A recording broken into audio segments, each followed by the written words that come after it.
सुबह आप किसी से मिलने से पहले प्रभु से मिलो। आज किसी को देखने से पहले प्रभु को देखो। आज किसी से बात करने से पहले प्रभु से बात करो। आज किसी को ढूंढने से पहले प्रभु के राज्य और धर्म को ढूंढो। आप सभी को जय मसीह की आज के इस नए दिन में आप सभी का स्वागत करते हैं। हम आशा करते हैं कि आप सभी प्रभु की कृपा से अच्छे होंगे। तो चलिए आज के दिन की शुरुआत करने से पहले प्रभु के वचन की ओर अपने ध्यान को बढ़ाएंगे। उसके लिए हम पढ़ेंगे लूका रचित सुसमाचार 13वां अध्याय 12 वचन। यीशु ने उसे देखकर बुलाया और कहा, हे नारी, तू अपनी दुर्बलता से छूट गई। यहाँ देखो, परमेश्वर पिता एक स्त्री को बुलाकर कह रहा है कि तू अपनी दुर्बलता से छूट गई। मतलब यहाँ पे परमेश्वर पिता उसको चंगाई दे रहा है। उसको इतनी भयंकर परिस्थिति थी कि वो 1 साल नहीं, 2 साल नहीं, 10 साल नहीं, लेकिन यहाँ पे 18 साल से एक स्त्री अपने को यहाँ पे दिख रही है और वो 18 साल से कुबड़ी बन चुकी थी। उसकी कमर के ऊपर एक दुष्टात्मा बैठी हुई थी और वो दुष्टात्मा की वजह से वो कुबड़ी बन चुकी थी। वो सीधी रीति से खड़ी नहीं हो सकती थी और ना वो चल सकती थी। वो भयंकर दुर्बल स्थिति में बैठी हुई थी वहाँ पे एक स्त्री। तो परमेश्वर पिता की दृष्टि वो दुर्बल स्थिति में पड़ी हुई एक कुबड़ी स्त्री के ऊपर, वो 18 साल से उसकी स्थिति, उसकी भयंकर बीमारी, उसकी भयंकर दुष्टात्मा की वजह से उसकी स्थिति बिगड़ गई थी। तो परमेश्वर सामर्थ्य पिता की दृष्टि उस कुबड़ी स्त्री के ऊपर गिरी। जैसे परमेश्वर पिता की दृष्टि उसके ऊपर गिरी तो परमेश्वर ने उसको बुलाकर कहा, हे नारी, तू अपनी दुर्बलता से छूट गई। सच में प्रिय बहन, प्रिय भाई, अपनी भी बहुत दुर्बल स्थिति थी।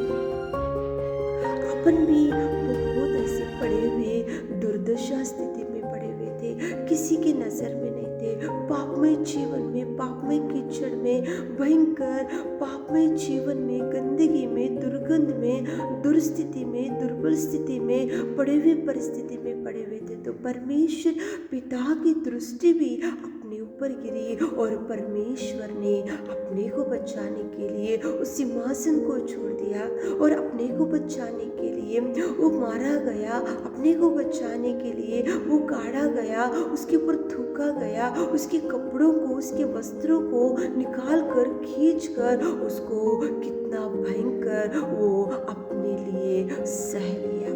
केवल अपने को बचाने के लिए वो तो नित्य स्तुति के बीच में रहने वाला, सामर्थ्य महिमा में रहने वाला, आराधना में रहने वाला परमेश्वर पिता वो अपनी महिमा को छोड़कर केवल अपनी दुर्बल स्थिति, अपनी भयंकर पड़े हुई स्थिति, अपने पापमय जीवन को, अपने कीचड़मय जीवन को, अपनी दुर्गंध को वो शुद्ध करने के लिए वो जीवित सामर्थ्य पिता इस धरती पर आया।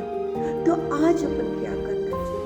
यहाँ पे जैसे वो स्त्री 18 साल से कुबड़ी स्त्री, जैसे परमेश्वर पिता ने उसको चंगाई दिया, उसकी दुर्बल स्थिति छूट गई, वो उठकर खड़ी हो गई, वो सीधी रीति से खड़ी हो गई, उसको दुष्टात्मा चले गई, वो चंगाई पा ली।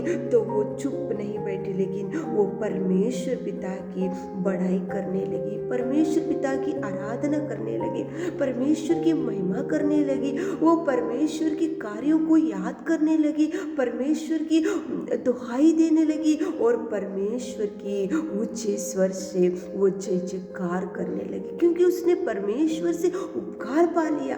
प्रिय बहन, प्रिय भाई, आज वर्शिप संडे, प्रभु की आराधना करने के लिए जाना है। जब अपना जीवन, एक टाइम था जब दुर्बल स्थिति में थे, भयंकर पापमय जीवन में थे, कीचड़ में थे, तो परमेश्वर पिता ने उसके पवित्र लहू को बहाकर अपने को बचाया, उसके पवित्र लहू को बहाकर अपने को शुद्ध किया, उसके पवित्र लहू को बहाकर अपने को बचाया और बेटी और बेटे होने का सौभाग्य दिया। वो सिंहासन को छोड़ दिया और वो अपने को गले से लगा लिया और प्रभु ने अपने को कितना सुंदर बचाया, अपने को कितना सुंदर उसने चंगाई दिया। तो अपन भी आज बड़ाई करना चाहिए, स्तुति आराधना करना चाहिए, उसकी भवन में जाना चाहिए, उसके किसी उपकार को नहीं भूलना चाहिए, उसकी महिमा को बढ़ाना चाहिए। आज वर्शिप संडे को प्रभु को ही देना चाहिए, आज प्रभु का दिन है, प्रभु को ही देना चाहिए। आज वर्शिप करने का, प्रेज़ एंड वर्शिप करने का दिन है, तो प्रभु की बड़ाई करेंगे। अपनी दुर्बल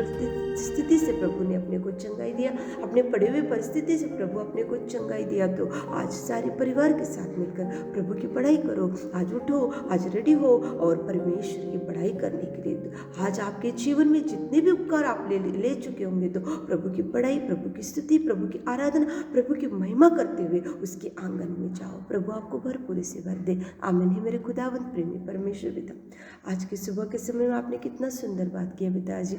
आज आराधना में जाकर हमारे प्रिय भाई बहन लोग आपकी स्तुति आराधना करने के लिए उनको अच्छा अगुवाई दीजिए पिता, आप कार्य कीजिए। आज दिन भर के सारे आशीषों से आभार दीजिए। से प्रार्थना आपके मीठे और मधुर नाम से मांगते पिता, आमीन।